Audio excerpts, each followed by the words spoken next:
Que Deus me ajude a comunicar ao seu coração, na graça do Espírito Santo, a palavra que Ele, creio eu, posicionou no meu coração para compartilhar com a igreja, com os amigos que nos visitam e com aqueles que nos acompanham em qualquer lugar do mundo, online, pela internet. Essa palavra vem na forma de uma pergunta e que o Espírito Santo nos ajude a entender a resposta para essa pergunta. O que é mais forte do que a derrota e mais importante do que a vitória?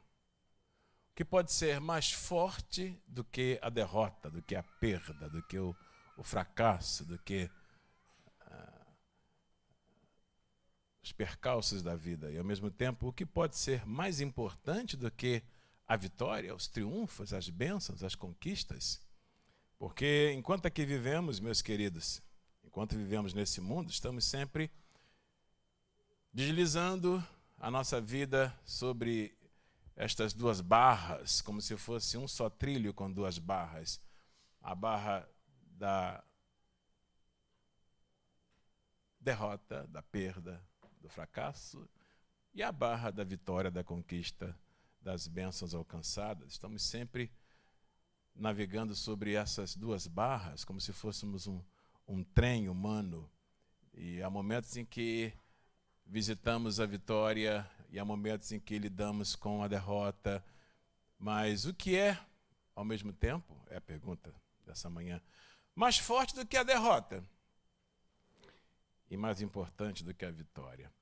Ora, a derrota e a vitória são apenas componentes da experiência da vida. Assim como a barra da direita e a barra da esquerda são apenas componentes de um trilho só. Mas mais importante do que as barras do trilho é o destino, o lugar onde o trem vai chegar. Então, enquanto a nossa vida aqui é alternada de conquistas e perdas, nós não fixamos a nossa atenção primariamente nem nas conquistas nem nas perdas. As perdas são ruins, as conquistas são boas, mas como cristãos o que de fato nos interessa mais do que qualquer outra coisa é o destino, é o ponto de chegada. Quem pode dizer amém até aqui? Mas é importante saber navegar, não é?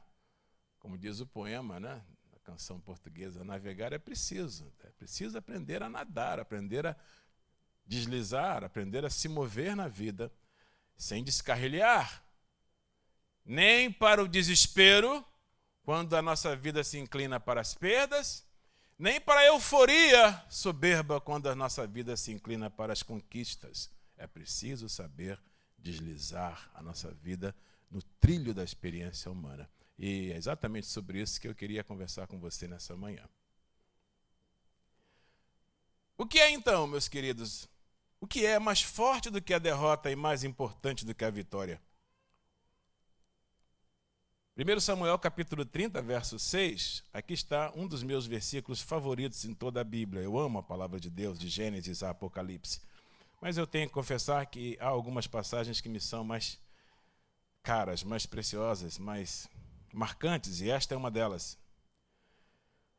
1 Samuel capítulo 30, verso 6. É um versículo temático que Deus tem inúmeras vezes usado para ressignificar, para reorientar, para manter a minha vida em equilíbrio, para que eu não descarrilhe nem para um lado nem para o outro da vida, nem para o excesso de euforia na vitória, nem para o excesso de tristeza na derrota, mas manter-me alinhado com o seu propósito, afinado à sua vontade. Aqui está. Aqui está. 1 Samuel capítulo 30, verso 6, diz assim a palavra de Deus. E Davi muito se angustiou porque o povo falava de apedrejá-lo, porque o ânimo de todo o povo estava em amargura, cada um por causa dos seus filhos e das suas filhas. Todavia,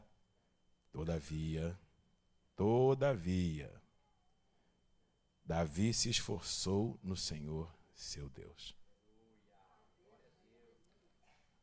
Como eu disse, um dos meus versos favoritos na Bíblia.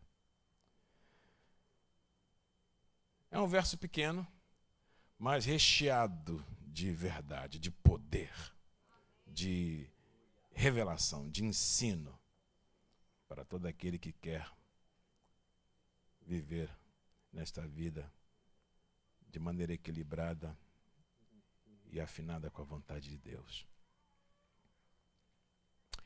Esse versículo, embora relativamente pequeno, ele encapsula, resume muito da saga de Davi. Davi, antes de chegar a este momento registrado em 1 Samuel 36, passou por algumas situações tanto de perda como de conquista, tanto de vitórias como de derrotas.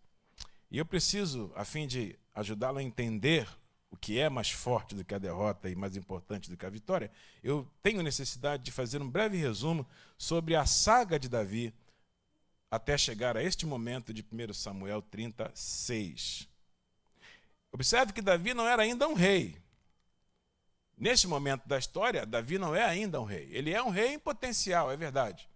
Ele já havia sido ungido rei quando era ainda um menino, adolescente, na casa de seu pai Jessé, pelas mãos do sacerdote Samuel.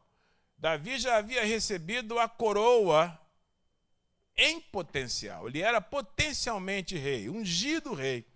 Mas a distância cronológica entre a unção real que Davi recebe quando adolescente e o momento em que ele finalmente vai assumir o trono de Israel é uma distância importante, muito importante.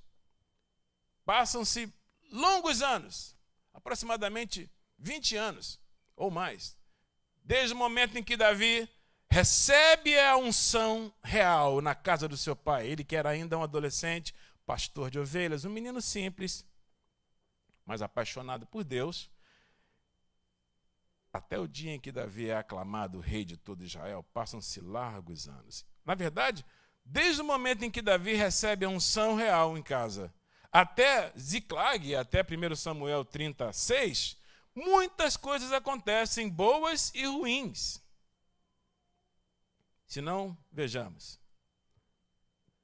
Davi já havia enfrentado sozinho um urso e um leão. Antes de Ziclag, antes de 1 Samuel 36, Davi, ainda menino, já havia enfrentado duas feras, sozinho, cuidando do rebanho do seu pai. Meus queridos, as maiores e mais importantes batalhas da nossa vida costumam ser travadas não em público, mas na solidão. As suas batalhas mais importantes não são travadas em público aos olhos de todos, mas são travadas na solidão, na particularidade da sua solidão. As minhas vitórias mais importantes foram alcançadas exatamente nesses momentos de solidão que eu já passei na minha experiência humana. Ninguém viu quando Davi enfrentou o leão, ninguém viu quando Davi enfrentou o urso. Não há nenhum registro dessa cena, senão pela boca do próprio Davi, muito tempo depois, quando compareceu perante o rei Saul. Aí sim Davi revelou um segredo que, por outro lado, permaneceria segredo. Ele disse ao rei: eu, quando eu era menino, enfrentei o leão e o urso, e o Senhor me deu poder, me deu graça para matá-los. Do mesmo modo, eu vou enfrentar Golias e vou ser bem-sucedido. Se Davi não houvesse revelado essa experiência, o enfrentamento do leão e do urso permaneceria segredo. Ninguém saberia disso. Mas se Davi não tivesse enfrentado na solidão o leão e o urso, não seria capaz de enfrentar em público o gigante Golias. Então as nossas maiores batalhas, meus queridos, não são travadas em público. As nossas maiores batalhas não são travadas nas redes sociais.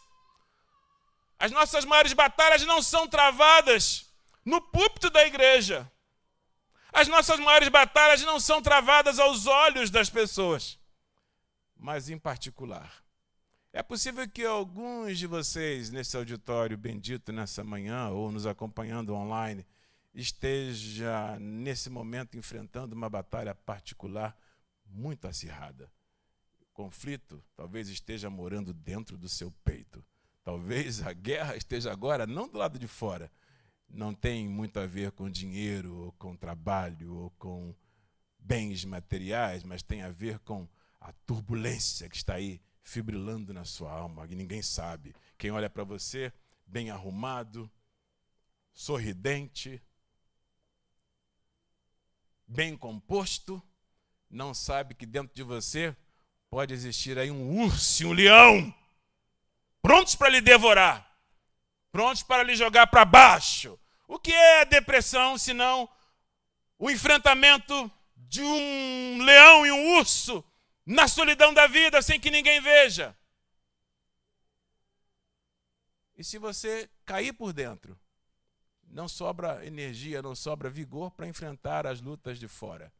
Se você cair por dentro, não vai sobrar coragem para levantar amanhã de manhã para mais um dia de trabalho.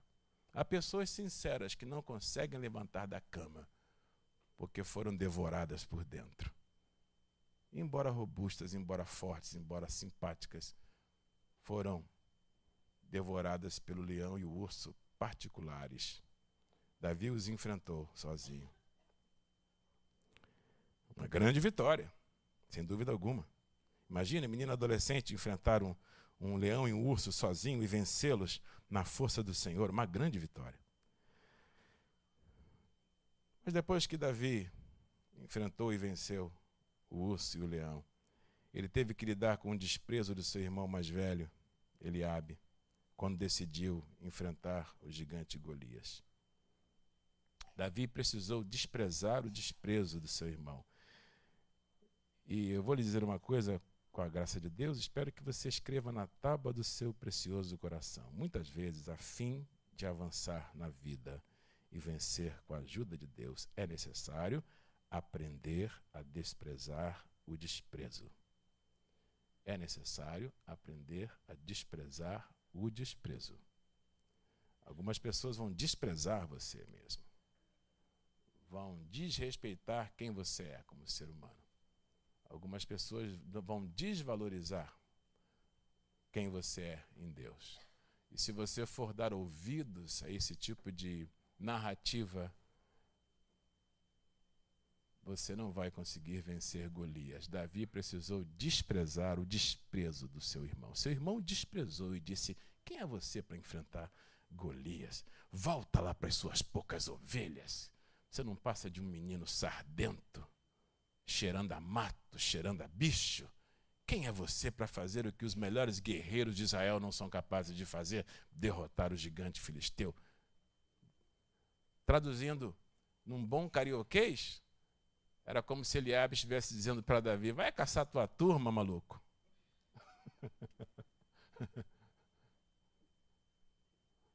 Vai caçar tua turma, menino. Você não acha que você está querendo muita coisa, não? Você acha que você é alguma coisa para enfrentar esse gigante?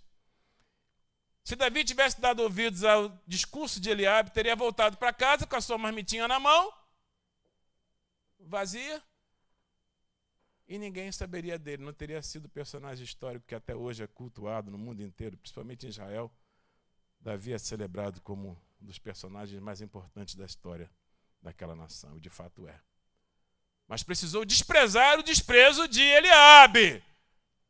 Você é daqueles que se desequilibra com o desprezo, com as calúnias, com as fofocas, com os disse-me-disses a seu respeito? Nunca vai vencer os gigantes da vida. Vai estar sempre ocupado demais para responder às pessoas, ao invés de seguir em frente e derrotar os gigantes que aparecem no seu caminho. Não perca tempo em dar resposta a quem lhe despreza, mas despreze o desprezo. E quem entendeu, diga amém. Se você entendeu, diga isso para quem está perto de você. Eu entendi a palavra do pastor. É comigo que ele está falando. Ah, essa palavra é para mim. Você não tem que chamar ninguém para tirar satisfação. Não tem que ir para as redes sociais responder desprezo de ninguém. Guerreiro que vence gigante está ocupado demais para dar ouvido a desprezo. Eu não sei se você já entendeu a palavra do Senhor para você nessa manhã. Está entendendo? Eu digo, eu estou entendendo, pastor. O que é mais forte do que a derrota, mais importante do que a vitória. Você que é inteligente já está percebendo que Davi enfrentou derrotas e vitórias, mas nenhuma coisa nem outra o desequilibrava. A derrota não desequilibrava, a vitória não exaltava, porque a vida é muito mais do que vencer ou perder. Quem está focado apenas no que perde ou no que ganha, ainda tem pequena demais a visão. Ainda não entendeu em que consiste a vida. Porque perder e ganhar são duas faces da mesma moeda. É preciso aprender a ganhar, é preciso aprender a perder. Quando você ganhar, não se exalte, não se ensoberbeça, não se orgulhe demasiadamente. Alegre-se, celebre. Mas saiba que toda vitória traz embutida nela um cuidado, uma preservação. Cada vitória é um novo território conquistado, que vai demandar de você mais energia para proteger. Pergunte a quem comprou a casa dos sonhos. Que maravilha, que alegria! Mas agora você vai pagar um mortgage até liquidar. Porque toda vitória traz embutida nela uma medida de administração, de cuidado. Então, alegre-se pela bênção, mas não se ensoberbeça demais também não. Porque a vitória, você vai descobrir depois de alguns anos, também traz com ela desafios de preservação, de conservação. Pergunte a quem sonhava em se casar e agora está casado.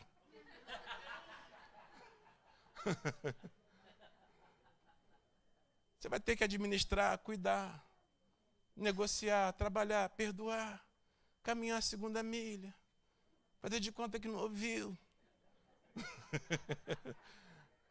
E para os homens, fazer de conta que ouviu. Você não ouve nada do que eu falo, meu amor? Não, ouvi sim.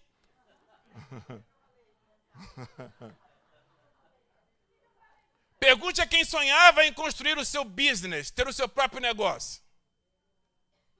Toda vitória traz embutida nela uma medida de cuidado, preservação, proteção, investimento, estresse, desgaste. Então, alegre-se na vitória, mas guarde o coração. Alegre-se com cuidado, com sabedoria. A vitória é a bebida que deveria ser tomada dessa maneira. Deveria se colocar um selo, uma tag, um ticket em cada vitória que nós recebêssemos. Deveria vir com o seguinte ticket: desfrute com moderação.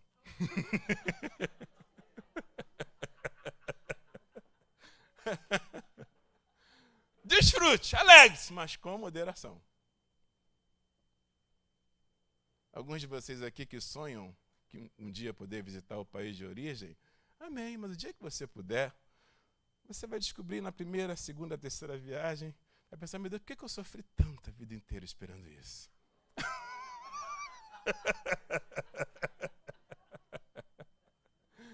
Alegre-se, mas desfrute com moderação. De igual modo, funciona a tristeza na vida da gente, a perda, a derrota.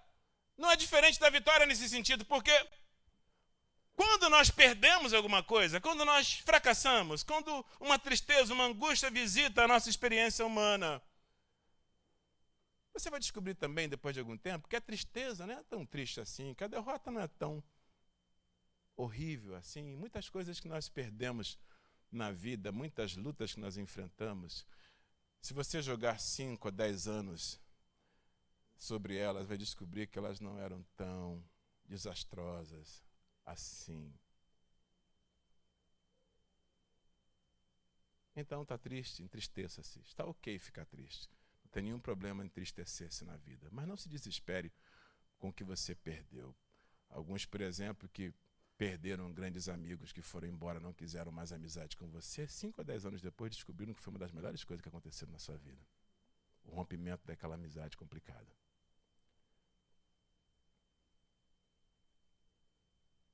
Aliás, se a gente não aprender a perder, a gente não aprende a partir desse mundo.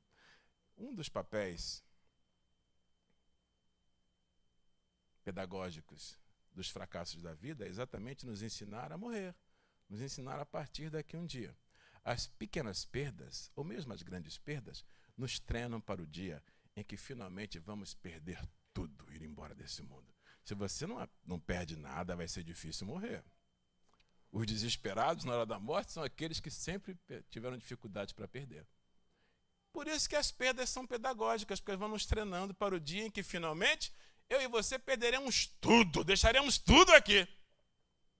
Dinheiro, carro, fazendas, amigos, bens, influência, prestígio. Então, alegre-se nas vitórias, Mas não se desespere demais nas perdas, porque ambas fazem parte do mesmo trilho. São barras do mesmo trilho sobre o qual a nossa vida deve deslizar. Mas o mais importante mesmo é aonde vamos chegar. O mais importante é Ele. Porque dele, por Ele, para Ele, são as derrotas e as vitórias. Todas as coisas. Todas as coisas. Foi da agrado do Pai que todas as coisas convergissem nele. Porque, afinal de contas, no final de tudo, o que vai ficar é Ele.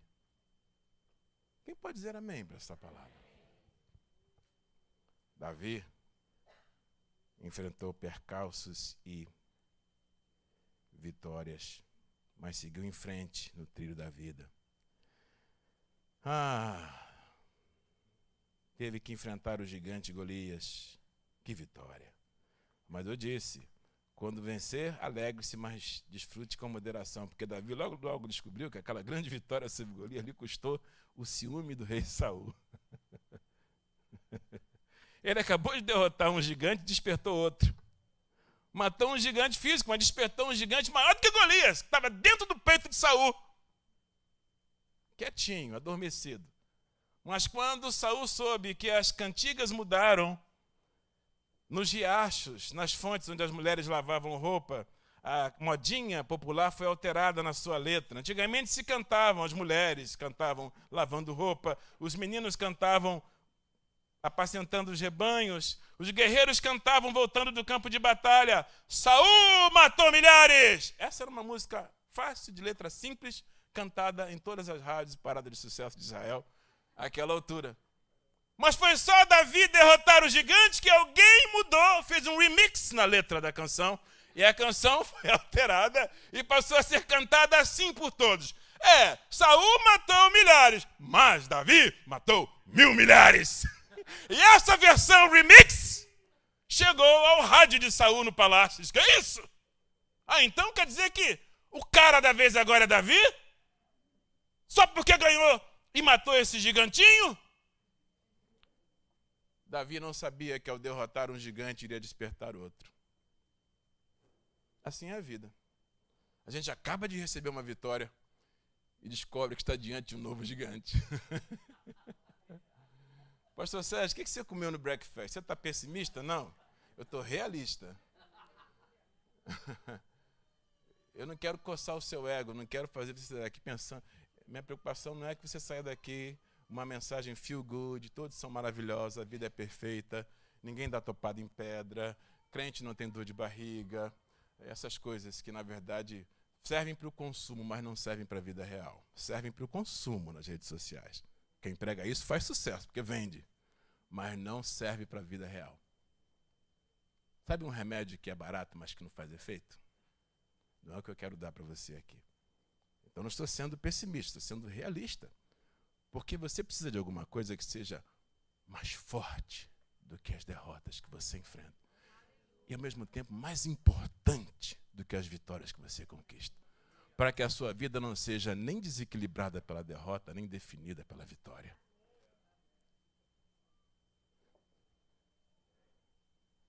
Meu Deus, foi morar na casa de Saul, pequeno Davi. E foi promovido a ministro de louvor na casa de Saul. Tocava harpa para que o rei tivesse paz. Havia demônios. Eu acho que era o demônio do ciúme, só pode ser. Saul era endemoniado, possuído pelo... Deve ser o ciúme, a Bíblia não diz, mas ele foi perturbado por um espírito mau. E quando Davi tocava a sua harpa, os demônios saíam de Saul, o rei. Ser promovido a ministro de louvor é uma grande bênção, ainda mais no palácio. Mas logo Davi descobriu que aquela promoção lhe custaria a perseguição mortal. Enquanto ele tocava para acalmar a alma de Saul, vez por outra Saul sacava da lança e atirava contra Davi para atravessá-lo e cravá-lo na parede. Aí você vai dizer, meu Deus, Davi é muito azarado. Não. Davi é muito sortudo? Não. Davi foi apenas um ser humano extraordinário, que nos serve de exemplo hoje, que aprendeu a viver a vida. sem ser definido nem pela vitória, nem pela derrota, mas seguindo em direção ao seu alvo maior, que vai aparecer em 1 Samuel 36. Não aguentou a perseguição do rei. Foi difícil morar no palácio, tendo todos os dias que abaixar a cabeça e correr da seta, e pular, e levantar. Nunca sabia quando a seta viria contra a sua vida, contra a lança, na verdade, viria contra a sua vida. E Davi entendeu que não dava mais para morar no palácio, e saiu do palácio e foi viver errante. E teve que fugir da presença do rei. Mas fugir para onde? Todo momento Saul procurava matá-lo. Não tendo mais para onde fugir da ira do rei, Davi resolveu se refugiar no país dos seus velhos inimigos, os filisteus. Ora, ele havia matado um gigante filisteu. Davi era o estrangeiro mais famoso entre os filisteus, porque nos anais, nas histórias dos filisteus, constava agora, estava registrado que um dia um menino sardento derrotou o nosso maior guerreiro no passado. E o nome desse garoto era Davi. Mas Davi agora não tem para onde fugir, não tem como escapar. E para onde ele vai correr para fugir das lanças de Saul? Ele entende que o melhor lugar é a terra dos seus inimigos, porque lá Saul não vai atrás dele. E Davi vai buscar refúgio em Gate, que é uma cidade dos filisteus, cujo rei é Ax. 1 Samuel, capítulo 21, verso 10, você pode conferir com calma em casa. E lá em Gate, Davi tem uma experiência terrível. Uma grande derrota. Quando Davi é identificado, quando alguém diz, espera aí, esse cara que acabou de chegar aí, esse cara está parecendo com aquele menino que um dia matou o nosso gigante. Não é esse Davi, de quem se cantava Saul matou milhares e Davi matou 1000 milhares? Quando Davi percebeu que estava sendo identificado na terra do seu inimigo e que certamente seria morto, Davi não sabendo o que fazer, não tendo o que fazer, já passou por isso? Quem já passou por um momento assim na vida? Não sabe o que fazer, ele não tem o que fazer. Alguém já passou por um momento assim na vida? E o que foi que Davi fez? Davi apelou para um recurso estranho e absurdo.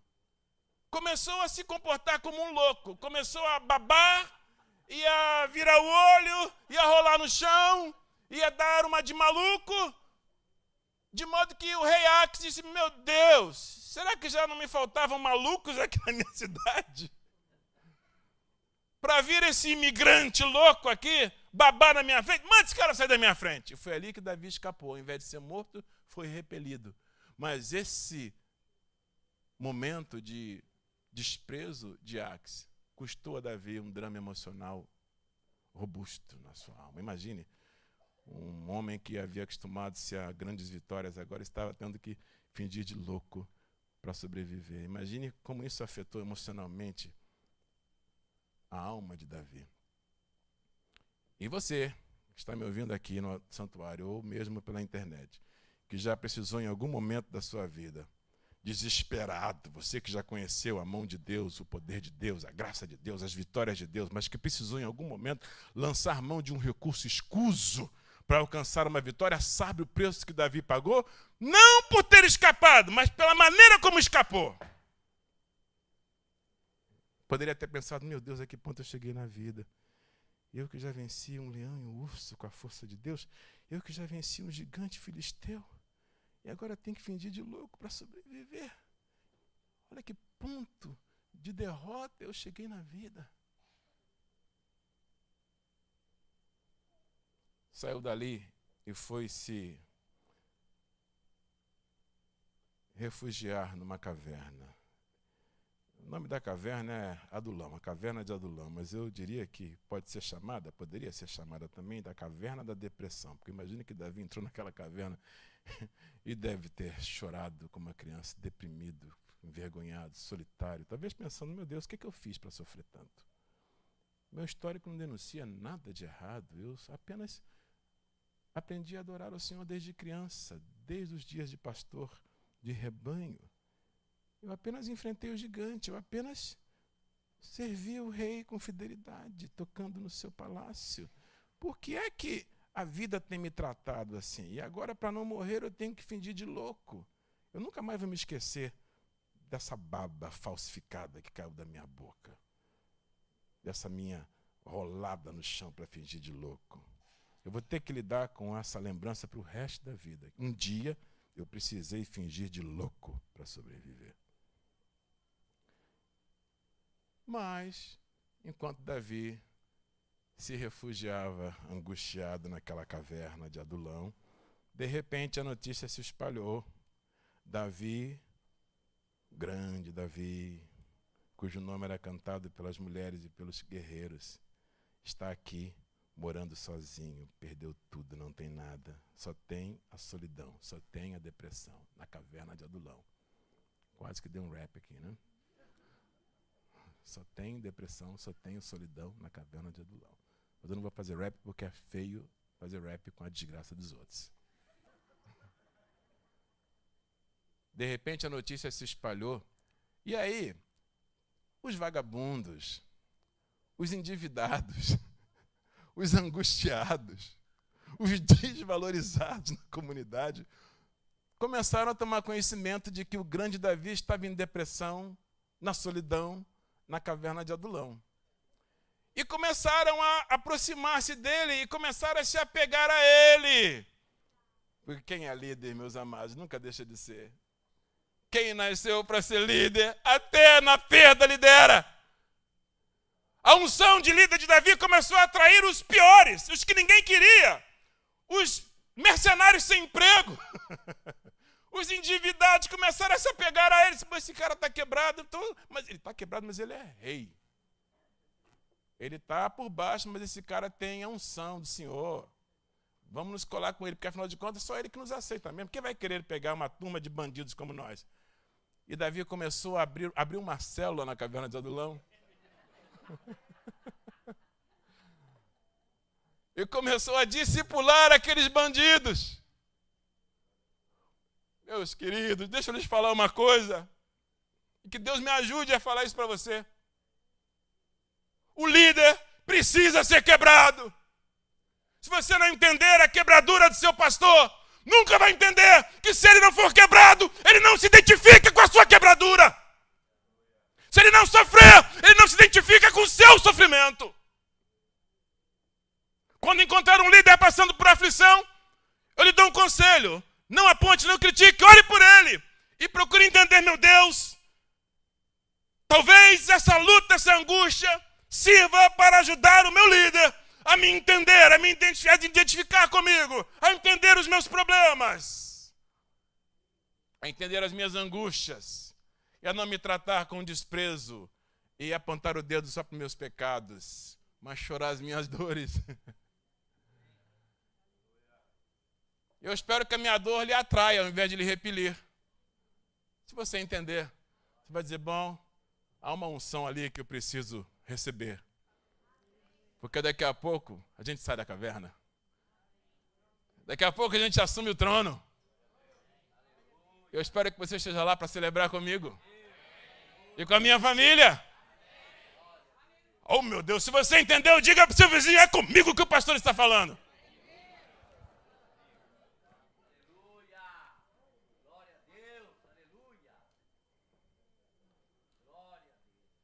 Quantos aqui vão estar no culto de ação de graças que eu e Denise vamos dar um dia celebrando a vitória completa do Senhor na nossa vida? Mas se você não orar por mim, vai chegar com vergonha no culto. Se você não nos cobrir no tempo da crise, na caverna, vai ficar sem graça no dia de celebrar no trono. Ainda bem que Deus me deu aqui guerreiros que me entendem. Por isso que nossa igreja tem tantos endividados.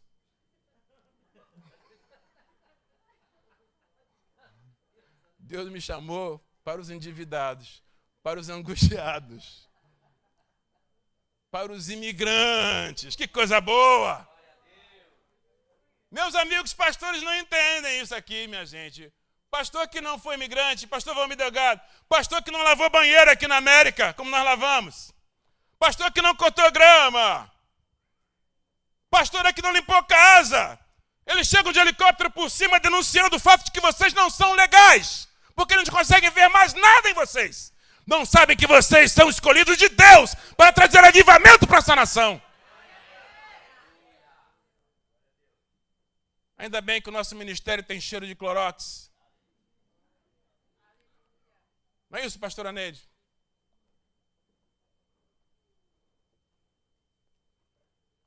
Meu Deus do céu, o que eu estou falando hoje aqui nessa manhã? O que eu estou falando nessa manhã, meu Deus? Agora eu entendo o pastor Valmir Delgado. Eu consigo entender por que eu precisei, enquanto morava no Imênio, no Tennessee, morava no Tennessee, como vocês também moraram, como aluno de tempo integral. Eu entendo porque um dia eu precisei entrar naquele banheiro da escola e limpar aquele banheiro sujo, de uma sujeira extraordinária, fora do comum. Alguém havia passado mal, eu me ajoelhei e fui limpar aquele banheiro. E Dr. Wetzel, que era o diretor, que era o presidente, entrou no banheiro e disse: meu filho, Sérgio, educado como ele era, né? Cavaleiro, eu estou com vergonha de você, Sérgio. Você é um pastor, veio do Brasil, você está aí tendo que limpar. Ai, Sérgio, eu estou constrangido de você estar aí de joelho limpando substância humana caída no chão de alguém que passou mal. Mas se eu não tivesse passado por isso, não entenderia você que chega na igreja, muitas vezes depois de limpar 3, 4 casas, você que passou uma semana difícil, que perdeu o emprego, que não sabe como é que vai ser no inverno, que muitas vezes chega na igreja trazendo uma humilhação, um desprezo na alma, e às vezes até cochila no culto, até dorme enquanto eu prego. Mas eu entendo, eu sei o que é isso. Eu vou lhe dizer, se der sono, pode dormir, está tudo bem. É melhor dormir aqui do que não vir para a igreja e ficar acordado em casa. Mas eu entendo você. Os pastores dessa igreja entendem você. Um entrega pizza, outro dirige limusine. O outro já até limpou porco. E peru. E salão de cinema. Que coisa linda. Bendito seja o nome do Senhor. Então Davi precisou chegar onde chegou para atrair a si os desesperados, os endividados, os angustiados, que se grudaram nele, conectaram suas vidas, plugaram suas vidas na experiência difícil de Davi. Mas olha, esses homens foram treinados de tal maneira e passaram a amar tanto a Davi, porque ninguém os amou como Davi, ninguém os respeitou como Davi, ninguém investiu neles como Davi. Esses homens adotaram por Davi um carinho, uma lealdade tão absurda, que um dia, no futuro, quando Davi já era rei, ele disse assim: ai, que saudade, que vontade de tomar umas águas que tem por aí afora e tal. Aí um deles ouviu isso: quê? É agora, rei. Juntaram 2, foram lá, mataram quase uma cidade inteira e trouxeram um bornal com um pouco d'água. Está aqui, rei, o que o senhor falar a gente faz. A gente morre por você se precisar.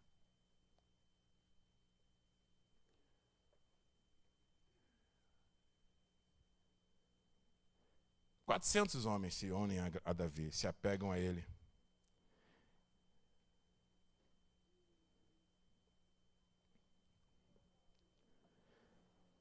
Mas Davi percebe que é impossível voltar para Israel. Saul continua querendo matá-lo.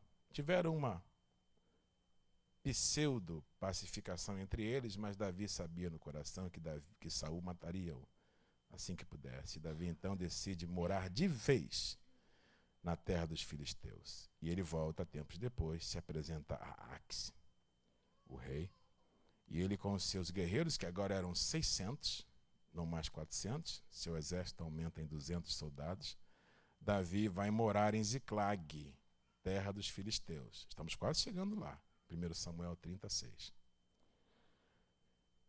E Davi estabelece sua residência com seus guerreiros em Ziclag.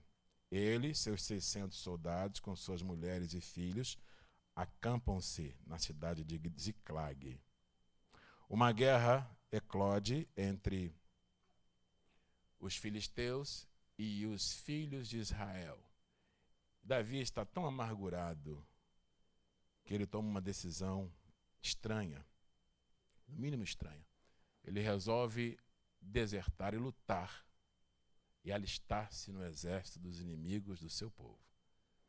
Ele se alista com seus 600 guerreiros no exército dos filisteus. É um dos incidentes mais curiosos da Bíblia, porque o grande Davi, apaixonado pelo seu povo, apaixonado pelo Deus de Israel, torna-se mercenário, ele e os seus 600 soldados no exército de Ax, rei dos filisteus, inimigos mortais do seu próprio povo.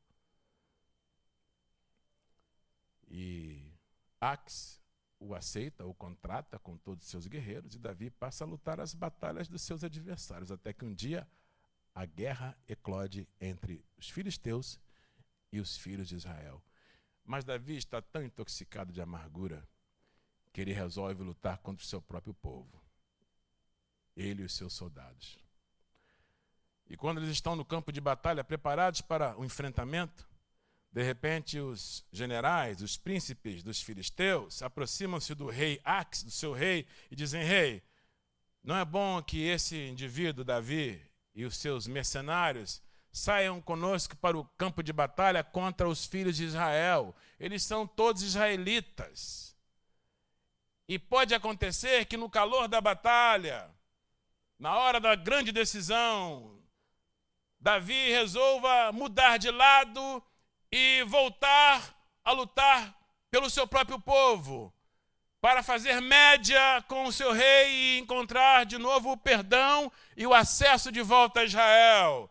É arriscada demais essa manobra, ó rei. Não levemos Davi conosco. É melhor não corrermos esse risco. Todos os príncipes do rei Ax se conjuminam e vão a ele com essa proposta: mande Davi e seus guerreiros embora. Não saiamos à batalha com esses homens, porque embora eles se proclamem fiéis ao Senhor, rei, não é difícil que no calor da batalha eles mudem de lado e se tornem nossos adversários extras na batalha. Ax, que amava Davi a essa altura, a contragosto chama Davi e diz: Davi, eu não posso levar você para essa guerra. Gostaria. Você tem lutado ao nosso lado, tem se provado leal, mas os meus generais não te querem e eu não posso correr esse risco de desequilibrar essa batalha. Eu prefiro que você vá para casa, leve seus mercenários com você, voltem para Ziclag.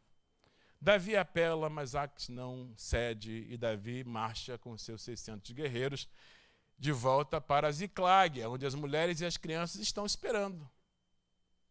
Quando Davi e seus guerreiros chegam de volta a Ziclag, descobrem uma surpresa trágica. De longe podem ver a fumaça subindo, porque enquanto estavam no campo de batalha, Ziclag foi invadida pelos midianitas, outros inimigos de Israel e também dos filisteus a essa altura. E a cidade foi queimada a fogo, foi destruída. E os midianitas levaram cativos as mulheres e as crianças de Davi e dos seus 600 soldados. E aqui é que a coisa vai ser definida. Davi já havia passado por muitas coisas, boas e ruins, mas agora é como se ele chegasse ao limite, de fato é. Se você continuar lendo a Bíblia, você vai sair de 1 Samuel e vai entrar em 2 Samuel, e logo, logo vai perceber Davi sendo aclamado rei de Judá, posteriormente rei de todo Israel. Esse é o último capítulo, trágico, eu diria, antes de que a profecia da adolescência se materialize na vida adulta. Esse é, diriam os americanos, the last frontier, a última fronteira. Esse é o último capítulo que Davi precisa resolver antes de que a unção que ele recebeu na adolescência, rei potencial, se materialize. Só falta isso. De agora em diante, só falta atravessar essa fronteira. E Davi vai ser aclamado rei de Judá em primeiro lugar, e logo em seguida rei de todo Israel. Ele não sabe disso ainda. Ele não sabe que é a última fronteira. Ele sabe apenas que é a pior de todas. Porque os seus 600 guerreiros, que foi tudo que lhes sobrou, já que perderam as mulheres e as crianças, os inimigos levaram cativas, os seus 600 soldados, leais, prontos para morrer por Davi se precisassem, abrem a boca e todos começam a chorar. E observe que há uma hipérbole aqui importante, há um exagero importante, um exagero poético, fundamental, mas muito revelador. Diz a Bíblia em 1 Samuel capítulo 30, verso de número 4. que Davi e os seus guerreiros que se achavam com ele levantaram a voz e choraram até que neles não houve mais forças para chorar. Guerreiros que não choravam por qualquer coisa, caem no chão e choram como crianças. Mas era o choro, sabe aquele choro que vem para representar tudo de ruim que vem acontecendo ao longo do tempo? Sabe aquele choro que estoura no momento que não é um choro sozinho, não é um choro apenas por causa do incidente momentâneo, mas é um choro que representa um acúmulo de situações difíceis. Davi estava chorando ali a lança de Saul, estava chorando ali o desprezo de Eliabe, estava chorando ali a expulsão do palácio, estava chorando ali a necessidade de fingir de doido, era muita coisa acumulada, estava chorando a perda da esposa e dos filhos, estava chorando tanta coisa ruim que havia acontecido com ele. E eles choram até que não sobra mais forças para chorar. Já passou por isso? Chorou tanto que já não sobrou mais lágrimas. Já passou por isso? Já passou por algum incidente na vida em que você chorou tanto que sobrava tristeza, mas faltava choro? Foi isso que Davi enfrentou, senhores. Ele e seus soldados. E depois que todo mundo chorou, o que era péssimo ficou ainda pior. Porque os guerreiros de Davi, tão leais até então, começaram a olhar um para o outro. Você sabe uma coisa? A pior burrada que a gente fez na vida foi nos unirmos com esse cara. Esse cara é um pé frio mesmo. Esse cara deve ser marcado pelo azar, não é possível. Por causa dele nós perdemos nossas mulheres, nossos filhos. E aí os homens de Davi, seus guerreiros, resolveram apedrejá-lo. Foram pegando em pedras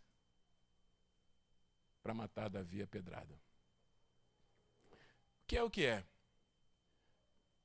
Mais forte do que a derrota, mais importante do que a vitória. Você vai descobrir agora. 1 Samuel, capítulo 30, verso 6. Davi está sentado ao chão. Não tem nada. Não tem harpa, não tem coroa, não tem casa, não tem família, não tem mulher, não tem filhos, não tem futuro, não tem guerreiros,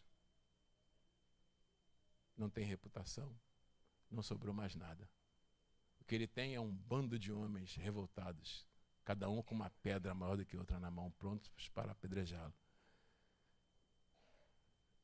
Você diria assim, pastor Sérgio, mediante essa descrição tão pessimista, eu acho que eu já teria quebrado há muito tempo. Eu acho que eu teria ali, eu acho que eu diria para a turma, ataca mesmo. Mas quem é o primeiro aí? Pode começar. Aqui na América, para os amigos que nos acompanham pelo mundo afora, aqui na América tem uma expressão muito comum que diz suicide by a cop.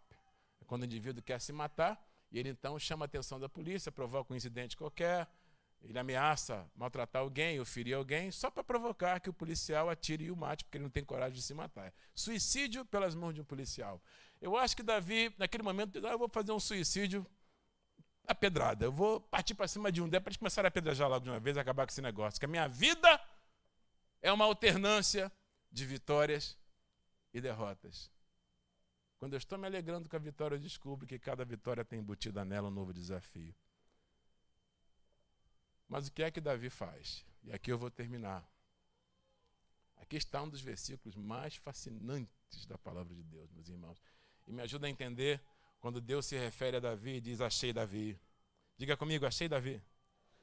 É isso que Deus diz, achei Davi, um homem segundo o meu coração. Existem coisas nele que se parecem muito comigo. O que acontece com o coração de Davi? Diz a Bíblia que no desespero, vou ler de novo, senhores. 1 Samuel 30, verso 6. Davi muito se angustiou. Está ok ficar triste, de vez em quando. Porque o povo falava de apedrejá-lo, porque o ânimo de todo o povo estava em amargura, cada um por causa dos seus filhos e de suas filhas. Todavia, diga comigo, todavia. Todavia. Diga, todavia. Olha, há uma palavra aqui, há um segredo nessa palavra. Todavia, é um advérbio extraordinário. Todavia, é aqui que reside o segredo. O que é? É mais forte do que a derrota, é mais importante do que a vitória. Seja lá o que for, está embutido no todavia. Porém, contudo, mas, é aqui que reside o segredo. da vida. Senhores, todavia, Davi se esforçou no Senhor seu Deus. Davi buscou forças que não havia nele em Deus. Era uma questão de viver ou morrer. Se eu me esquecer de Deus, eu morro a pedradas. Mas Davi fechou seus olhos, provavelmente, embora a Bíblia não diga, eu imagino, eu faria isso se fosse ele, e começaria a me lembrar de Deus. Sabe aquelas cenas nos filmes quando o barulho da rua é calado e o personagem principal, o protagonista, tem um momento de silêncio e enfrenta um flashback. Enquanto todos fazem barulho, a sua mente se cala e ele é transportado para uma cena diferente do lugar. Imagine que Davi experimentou algo assim.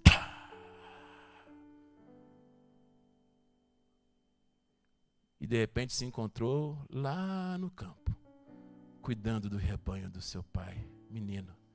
E viu quando o urso se aproximou para comer a ovelha do seu pai. Deus lhe emprestou forças, ele venceu o urso. Em seguida, o leão se aproximou e ele, na força de Deus, matou o leão. Deve ter começado a se lembrar de quando ele entrou no campo de batalha e ouviu Golias dizendo: menino, eu vou acabar com você, garoto sardento. E eu vou te arrebentar, vou te destroçar, vou te esquartejar, vou dar tua carne para as aves do céu comerem.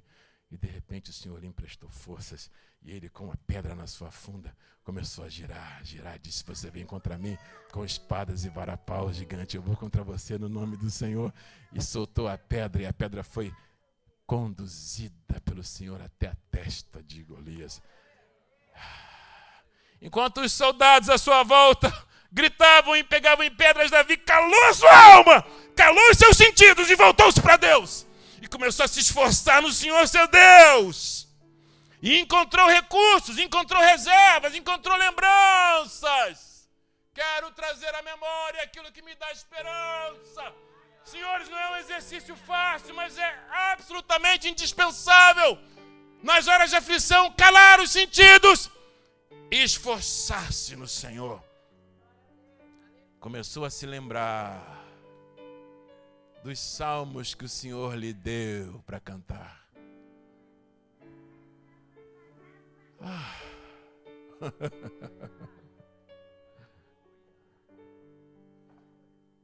Sabe o que significa isso? O segredo está aqui. Mais forte do que a derrota, mais importante do que a vitória, eu vou lhe revelar, se você me perguntar. A postura. Mais forte do que a derrota e mais importante do que a vitória é a sua postura. É a sua atitude.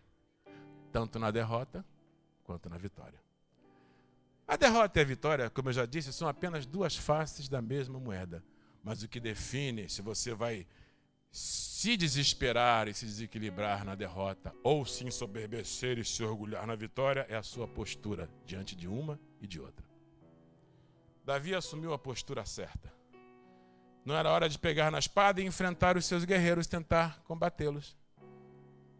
Não era hora de pedir a morte e aceitar o homicídio, a pedradas. Mas era hora de fazer calar os sentidos e adotar a postura certa. Esforçar-se no Senhor, seu Deus. Deus tem sido bom comigo a vida inteira. É bem verdade que eu enfrentei o urso, mas Deus me deu vitória sobre ele. Olha o todavia, diga comigo, todavia. Olha o advérbio aí, todavia. Tem sempre um todavia, tem sempre um porém. Ainda que a figueira não floresça e a vide não dê fruto, todavia eu me alegrarei no Senhor. Tem sempre um advérbio que define uma postura acertada de um homem e uma mulher de Deus. Davi pode ter dito: o leão quis me comer e comer a ovelha do meu pai, todavia o Senhor me deu vitória sobre o leão. Golias me afrontou, todavia eu derrotei. Meu irmão Eliabe me desprezou, todavia eu o ignorei. Saul quis me matar, é verdade, mas todavia o Senhor me escapou dele. E essa atitude, essa postura de esforçar-se no Senhor foi a última fronteira que Davi precisou atravessar.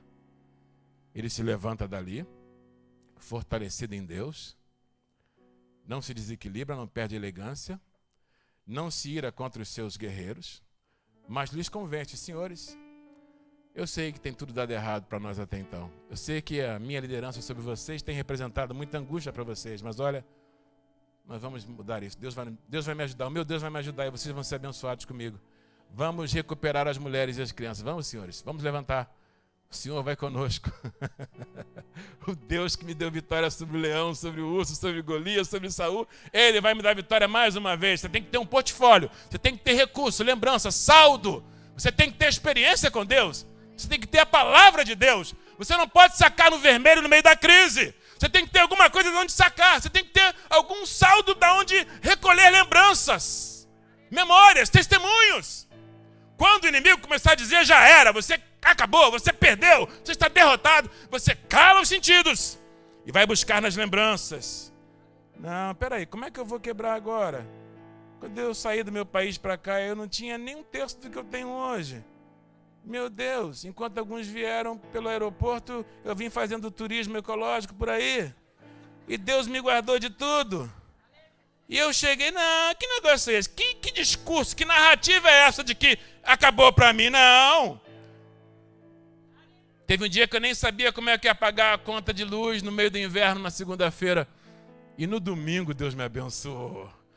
Traz a memória, traz a memória. Esforce-se no Senhor, seu Deus. Capture as emoções e submeta-as a Deus. Porque postura é isso. Postura é capturar as emoções, capturar os sentimentos e submetê-los voluntariamente a Deus. Eu converso com a minha própria alma. O próprio Davi faz isso. Primeiro ele vai dizer, o choro pode durar uma noite, a alegria vem pela manhã. Salmo 30, verso 5. Escrito por quem? Davi. No Salmo 42, escrito por Davi também, ele vai nos ensinar como ter a postura certa na hora certa, como conversar primeiro com a alma. Porque a postura certa envolve um diálogo inicial com a alma e depois a submissão dos sentimentos ao Senhor. É isso que significa esforçar-se em Deus. Davi, na angústia, vai dizer, ó minha alma, por que estás abatida em Deus? Olha, faz calar os sentidos, faz calar os sonhos à sua volta. Não vai para a rede social, não. Não dá a menor bola para que estão falando de você no Facebook. Se você for para lá, você perde. Esse campo de batalha não vai garantir vitória. Vai para Deus. Feche os olhos, feche o quarto, feche a porta.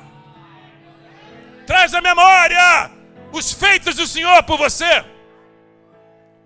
Conversa com a sua alma, diz, minha alma, o que está acontecendo com você? Por que você está abatida dentro de mim? Espera em Deus, minha alma. Me lembrei de você, meu amor. Estava no quarto dormindo, já era de madrugada, e Denise mandou um text message para mim do quarto, do nosso quarto de dormir para o meu escritório de casa. Mandou um text message da cama. Uma pergunta. Meu amor, você está falando sozinho essa hora da noite? A gente não fala sozinho, a gente fala com a alma. Minha alma. Sérgio Elias, o que está acontecendo com você? Está se esquecendo como Deus tem sido bom com você. Você não lembra, Sérgio Elias, como Deus te socorreu em tantos momentos que parecia que não tinha saída? Sérgio Elias de Faria. Calma, meu filho. Espere em Deus. O Senhor é contigo.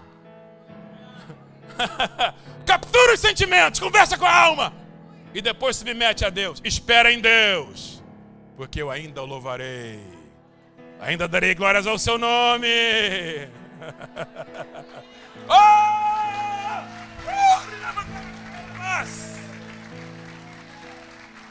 Johnny, o que é? Mais forte do que a derrota, mais importante do que a vitória, é o Senhor! É Ele! Não sou definido pela derrota nem pela vitória. Alguns amigos pastores me procuram, ligam para mim, Sérgio Elias, como é que está sentindo? A sua igreja agora comprou um templo enorme. Eu digo, rapaz, é mesmo, mas cara, tem 2 mortgages para pagar. Porque cada vitória traz consigo um novo desafio embutido nela. Mas Sérgio Elias, eu ouvi dizer que está passando por isso para aquilo. É verdade, mas também não significa muito, porque eu já aprendi que a derrota e a vitória, o problema ou a luta, são 2 faces da mesma moeda. O que importa é Ele. Bendito seja o nome do Senhor. É a sua postura que vai definir. Não é o que dizem de você, o que pensam de você. É a sua postura, a sua atitude. Venceu? Prosperou? Progrediu? Ganhou dinheiro? Comprou mais uma fazenda? Trocou de carro? Comprou a casa dos sonhos? Alegre-se. Mas consuma com moderação. Porque se não fosse o Senhor, você não teria conseguido nada disso. Lembre-se de Deus. Não se considere melhor do que ninguém por causa disso. Não despreze ninguém por causa disso. Porque a gente tem hoje, não tem amanhã. Se tiver com dinheiro, tenha compaixão dos quebrados, dos endividados. Se estiver com saúde, tenha piedade dos doentes, dos cancerosos. Estava no meu quarto essa madrugada, finalizando esse sermão, conversando com a minha alma, educando meus sentidos e levando os cativos aos pés de Jesus, rejeitando ter pena de mim mesmo. Eu rejeito ter pena de mim. Autocomiseração não faz parte do meu vocabulário. Eu rejeito sentir pena de mim mesmo.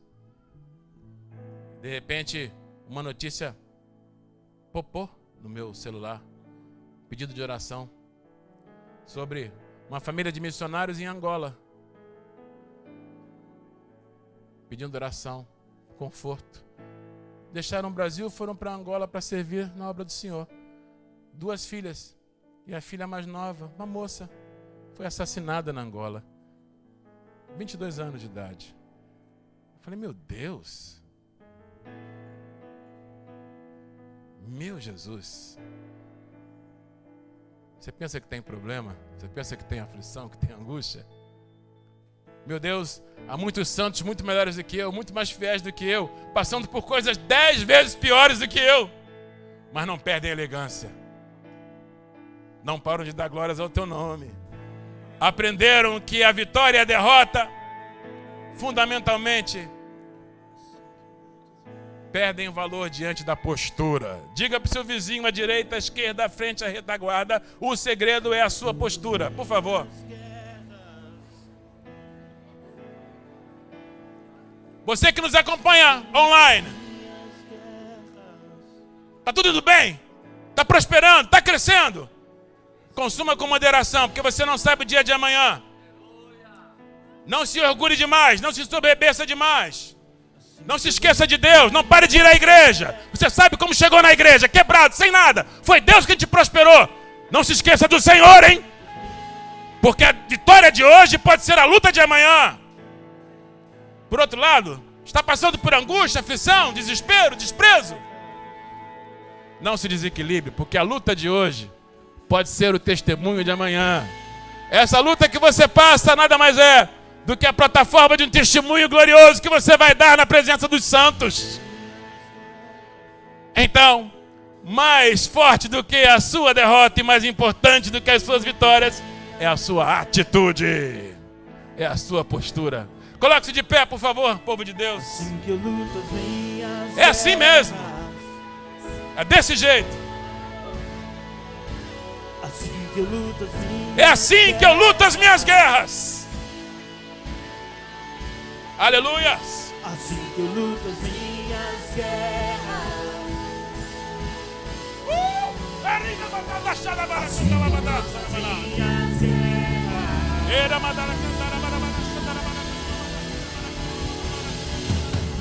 Parece que estou cercado, mas estou guardado por ti. Parece que estou cercado, mas estou guardado por ti. Parece que estou cercado, mas estou guardado por ti. Parece que estou cercado, mas estou guardado por ti. Assim que eu luto as minhas. É assim que eu luto as minhas guerras na presença de Deus. É assim. Somente as vozes. Assim que eu luto as minhas guerras. assim que eu luto as minhas guerras, assim que eu luto as minhas guerras, é assim.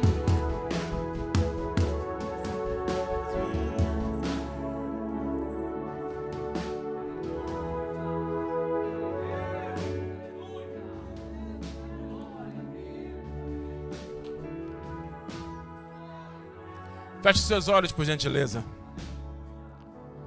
O Senhor vai te levantar por dentro nesta manhã.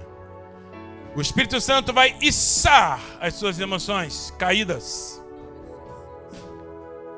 danificadas pelas circunstâncias e contingências da vida, pelos dilemas que você tem enfrentado ultimamente, que são maiores do que você. E assim como Deus foi com Davi, vai ser contigo também. Porque se você fechar os olhos e pensar um pouquinho, vai descobrir que você está no lucro. Se você fizer as contas, se você colocar os fatores nos seus devidos lugares, as perdas e as vitórias, e passar a risca, o produto dessa conta vai ser favorável. Vai descobrir que o seu saldo é positivo. Verdade ou não, povo bom de Deus? Quem está no lucro aqui na conta da vida? Pode dizer, é verdade, pastor. Eu passo lutas sim, tem dificuldade sim, mas quando eu paro para pensar, descubro que Deus tem sido bom comigo. Deus te abençoe, você que nos acompanha até agora online. Eu sei que você gostaria de ficar conosco até o fim, mas eu preciso liberar você. Nós vamos continuando por aqui, vamos tomar a Santa Ceia. Mas você pode voltar domingo que vem. Se você foi abençoado pela palavra hoje, aguarde até domingo que vem. Domingo que vem, um homem de Deus, pastor Valmir Delgado, vai pregar uma poderosa palavra para o seu coração. Então, volte a acompanhar-nos online domingo que vem, às 10h30 da manhã. Feche seus olhos, meu querido irmão, minha querida irmã.